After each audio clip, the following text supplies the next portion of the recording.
शिक्षा विभाग के अपर मुख्य सचिव डॉक्टर एस सिद्धार्थ ने पूर्व एसीएस के पाठक के फैसलों को पलट दिया है। लगातार फैसले पलट रहे हैं, लेकिन इस बार काफी बड़ा फैसला ले लिया है डॉक्टर एस सिद्धार्थ ने। एसीएस डॉक्टर एस सिद्धार्थ ने आज बड़ा फैसला लिया है। क्या फैसला लिया है विस्तार से आपको बताएंगे, लेकिन सबसे बड़ी बात, पहले का जो फैसला था के पाठक के वक्त में जो फैसला लिया गया था, उन फैसलों को पलट दिया गया है। बड़ी खबर आपको बता रहे हैं। और जिस तरह से के पाठक जब एसीएस थे, शिक्षा विभाग के अपर मुख्य सचिव थे, और किस तरह से उनकी हलक थी, यह देखा जा सकता है, वो सोचा जा सकता है उस दौर को भी, क्योंकि के पाठक के दौर में शिक्षकों के लिए फरमान रात रात तक भी जारी हो जाते थे। अचानक से फरमान जारी होते थे और डीओ साहब लोग फरमान निकाल देते थे, रात में ही फरमान जारी होते थे। हालांकि अब रात में फरमान नहीं जारी हो रहे हैं। वीडियो कॉन्फ्रेंसिंग जो के पाठक के समय में होती थी रात के वक्त में, अब वो दिन में होती है और दिन में ही फैसले ले लिए जाते हैं और एसीएस एस सिद्धार्थ लेटर निकाल देते हैं। यानी कार्यशैली अलग अलग है, लेकिन के पाठक का जो कई ऐसे फैसले हैं जिनको पलट दिया है अपने एसीएस रहते हुए डॉक्टर एस सिद्धार्थ ने, और अब एक बड़ा फैसला पलट दिया गया है। उस फैसले की चर्चा करेंगे, लेकिन सबसे पहले बताएं जो बड़ा फैसला लिया एसीएस डॉक्टर एस सिद्धार्थ ने कि डीओ के अधिकार को कट कर दिया गया। जी हां, डीओ साहब लोग के अधिकार की कटिंग कर दी उन्होंने। जिस तरह से आपको बताया कि पिछले दिनों बेतिया के डीओ रजनीकांत प्रवीण की करतूत सामने आई थी। क्या कुछ निकलकर सामने आया था कि नोट के बिस्तर पर सोते हैं, बोरे में नोट बंद करके रखा हुआ था। रजनीकांत प्रवीण ने किस तरह से पैसे कमाए थे, ये पूरी करतूत खुलकर सामने आई थी कि स्कूलों में किस तरह से काम के नाम पर पैसे की उगाही की जाती है। और डीओ रजनीकांत प्रवीण जो है एक मॉडल, भ्रष्टाचार का मॉडल डीओ के तौर पर बिहार में सामने आए थे। तो रजनीकांत प्रवीण को तो नाप दिया गया है, सस्पेंड कर दिया गया है, कार्रवाई चल रही है, लेकिन आगे ऐसा ना हो इसके लिए बड़ा कदम उठा लिया है शिक्षा विभाग के प्रमुख सचिव एस सिद्धार्थ ने। एस सिद्धार्थ ने तमाम उन कामों से अलग कर दिया है सभी डीओ को, यानी सभी जिला शिक्षा पदाधिकारियों को, जिसके जरिए भ्रष्टाचार हो रहा था। खुलेआम ये बातें निकलकर सामने आई है कि किस तरह से तमाम जिलों के जिला शिक्षा पदाधिकारी स्कूलों में बेंच डेस्क के नाम पर, स्कूलों में सबमर्सिबल मशीन जो लगाने के नाम पर, या फिर स्कूलों में अन्य जो शैक्षणिक कार्य से अलग कार्य होते हैं उनके नाम पर, स्कूलों के मरम्मत के नाम पर, तमाम चीजों के नाम पर किस तरह से पैसे की उगाही कर रहे थे, ये बात निकलकर सामने आई। तो अब डॉक्टर एस सिद्धार्थ ने फैसले को पलट दिया है और साफ तौर पर कह दिया है कि अब जो 1 अप्रैल से, यानी 31 से मार्च आखिरी तारीख होगी, उसके बाद 1 अप्रैल से तमाम नियम कानून बदल जाएंगे। स्कूलों में डीओ साहब लोग, यानी जिला शिक्षा पदाधिकारी महोदय लोग के वित्तीय अधिकार समाप्त कर दिए जाएंगे।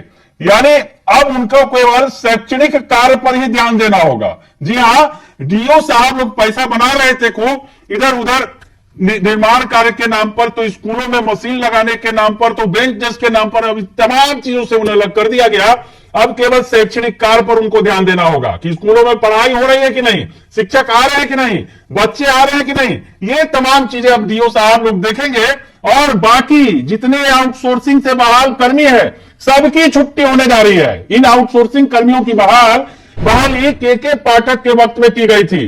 डीपीएम, बीपीएम जैसे कई सारे पदों को क्रिएट कर दिया गया कि डीपीएम और बीपीएम नजर रखेंगे स्कूलों पर, और इसके नाम पर डीपी और बीपीएम जो है वो उगाही करना शुरू कर दिया उन्होंने। स्कूलों में शिक्षकों का भयादोहन शुरू कर दिया। तो ऐसे में अब इन सब की सेवा समाप्त होने जा रही है। 31 दिसंबर की तारीख तय कर दी गई है, जब डीपीएम भी नहीं रहेंगे और बीपीएम भी नहीं रहेंगे, कोई नहीं रहेगा। और अब जो है डीओ साहब लोग, यानी डीओ और बीओ जो है केवल शैक्षणिक कार्य देखेंगे, बाकी के कार्य जो है वो एजेंसियां जो दूसरी है, यानी निगम जो है वो करेगा। तो हम आपको बताएं कि एसीएस सिद्धार्थ ने जो फैसला लिया है कि स्कूलों में 50,000 रुपए तक की राशि अब सीधे स्कूलों के खाते में भेजी जाएगी। स्कूलों के प्रधानाध्यापक को कार्यों के लिए सीधे विभाग को पत्र भेजना होगा, जबकि सिविल वर्क का काम पूरी तरह से निगम के जरिए किया जाएगा। 31 मार्च से सभी आउटसोर्सिंग व्यवस्थाएं समाप्त हो जाएंगी और आउटसोर्सिंग स्टाफ को हटा दिया जाएगा। बड़ा फैसला लिया गया है। जिस तरह से आउटसोर्सिंग स्टाफ की बहाली करके शिक्षकों पर लगातार उनका भयादोहन किया जा रहा था, स्कूलों में निरीक्षण के नाम पर ये जो डीपीएम और बीपीएम की जो व्यवस्था की गई थी, ये पैसे की वसूली कर रहे थे और डीओ साहब तक भी पहुंच रहा होगा ये पैसा, ये भी समझा जा सकता है। डीओ और बीओ साहब तक भी ये पैसा पहुंच रहा था। तो डीपीएम और बीपीएम के बारे में थोड़ा बता दें कि इनकी सेवा भी अब 31 मार्च तक ही होगी। 1 अप्रैल से ये सब सेवा समाप्त। तो जो जितनी भी व्यवस्था चल रही थी वो सब बदल जाएंगी। हम आपको बताएं कि शिक्षा विभाग ने डीपीएम यानी district program manager, DPM district program manager, जिला कार्यक्रम प्रबंधक और बीपीएम ब्लॉक कार्यक्रम प्रबंधक यानी ब्लॉक प्रोग्राम मैनेजर की सेवाएं समाप्त करने का फैसला ले लिया है। जिस तरह से डीपीएम और बीपीएम की बहाली के पाठक के वक्त में की गई थी और इनका काम था कि आउटसोर्सिंग के जरिए ये बहाल हुए थे, स्कूलों में निरीक्षण करते थे और इसके जरिए जो लगातार शिकायतें मिल रही थी, के पाठक के दौर में इनकी बहाली हुई थी आउटसोर्सिंग के जरिए, और जो शिकायतें मिल रही थी तो इसके खिलाफ जो भ्रष्टाचार और रिश्वतखोरी की बात सामने आ रही थी तो उस पर लगाम लगा दिया है एसीएस डॉक्टर एस सिद्धार्थ ने। एसीएस डॉक्टर एस सिद्धार्थ कई ऐसे बड़े फैसले ले रहे हैं जो शिक्षा विभाग में मील का पत्थर साबित हो सकती है। ऐसे में जिस तरह से के पाठक के दौर में ये जो बहालियां की गई थी, इन तमाम चीजों को अब खत्म कर दिया जा रहा है। 31 मार्च की तारीख तय कर दी गई है, यानी 1 अप्रैल से ये व्यवस्था खत्म हो जाएगी। हम आपको बताएं कि एसीएस एस सिद्धार्थ ने जो स्पष्ट किया है, जो बातें निकल के आई है कि भ्रष्टाचार और रिश्वतखोरी पर रोक लगाने के लिए ये कदम उठाया गया है।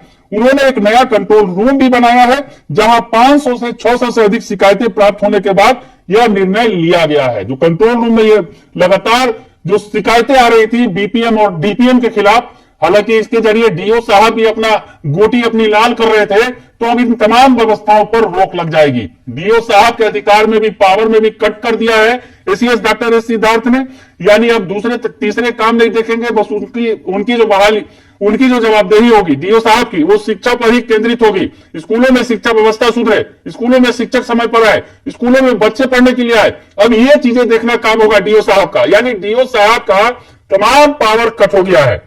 आपको बताएं उसके अलावा बहुत सारे बड़े बदलाव जो है वो देखने को मिलेंगे।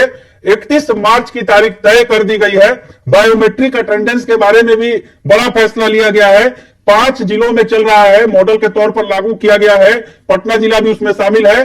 और उस बायोमेट्रिक अटेंडेंस जो है अब बच्चों का भी बनाया जाएगा। उसमें भी कई सारी शिकायतें आ रही थी, एमडीएम के नाम पर जो है पैसे की उगाही की जा रही है, पैसा जो है छात्र आते नहीं है लेकिन हाजिरी फर्जी बनाई जाती है। तो इन तमाम चीजों से अब कहीं ना कहीं निपटने का मन एसीएस डॉक्टर एस सिद्धार्थ ने बना लिया है। बायोमेट्रिक हाजिरी होगी और अब 31 मार्च के बाद कई सारे बड़े फैसले का जो असर है वो स्कूलों पर दिखेगा, बिहार के सरकारी स्कूलों पर, जिसे कहीं ना कहीं डीओ साहब हो या फिर बीओ साहब हो, ये इन्होंने मिलकर भ्रष्टाचार का अड्डा बना रखा था। डीओ के सामने आने के बाद, जो बेतिया के डीओ थे, जो रजनीकांत प्रवीण की जो करतूत सामने आने के बाद, अब सरकार ने बड़ा फैसला ले लिया है, शिक्षा विभाग ने बड़ा फैसला ले लिया है, एसीएस डॉक्टर एस सिद्धार्थ ने बड़ा फैसला ले लिया है और अब कह दिया है कि डीओ का पावर कम हो जाएगा, पावर कट हो जाएगा।